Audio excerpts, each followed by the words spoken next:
Okay, big breaking news story. According to the Kremlin, Donald Trump has invited Vladimir Putin to the White House. And you might say, well, who cares? We should want better relationships with Russia. We should want to be Russia's friend. This is great. Yay. And then we get back to reality. And we learned that this reportedly happened during that same phone call a couple of weeks ago, where after being told, do not congratulate Vladimir Putin on his sham election win, Donald Trump did exactly that, congratulated Vladimir Putin on his win, mentioned nothing about election meddling, mentioned nothing about the continued suspicious deaths of Russian dissidents around the world. And the claim about this invitation to maybe come to the White House for Vladimir Putin came from a Kremlin aide named Yuri Ushakov, who said to Russian journalists that, quote, if everything will be all right, I hope that the Americans will not back away from their own proposal to discuss the possibility of holding a summit. When our president spoke on the phone, it was Trump who proposed holding the first meeting in Washington in the White House. Putin hasn't been to the White House since 2005, when George W. Bush was president, when the U.S. and Russia, I guess, sort of had a better relationship, you could say.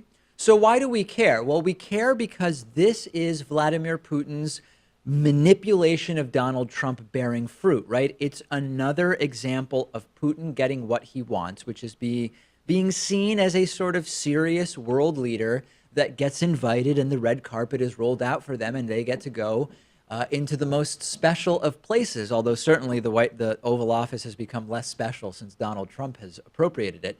What better situation for Putin than a long in-person meeting with Trump on Trump's own turf, where Putin, who is very skilled, will use his skills to manipulate Trump. And even when you look at how we found out about this, right, even the release of this news by Russia is part of the ploy to embarrass Trump and just create chaos, because now it's win-win for Vladimir Putin. If Trump admits, yeah, I did say that he could come to the White House, well, why wasn't it mentioned? And why would Trump do it? And why would he reward Russia with inviting Vladimir Putin to the White House? And then if Trump denies it, it immediately calls into question whether Trump is lying, something that he does a lot.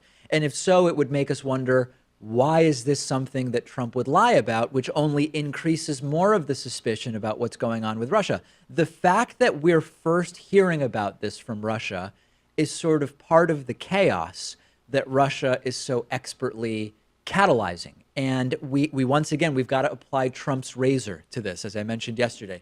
No matter what you believe the limits of geopolitical stupidity to be, the current administration, the Trump administration, will act in the most ignorant and stupid way possible, to the point that you will be shocked. And in fact, the most likely scenario is that we get initially a denial from the Trump administration, followed by a White House visit by Vladimir Putin, and then there will never actually be a follow-up question about, wait, I thought you denied that you had invited him here. The way it always goes is some version of that, right? We hear from the Washington Post or the New York Times something that sounds totally nuts. Then, Trump uses his bathtub as a toilet, or something that sounds absolutely nutty. White House immediately condemns, says the president would never use his bathtub as a toilet.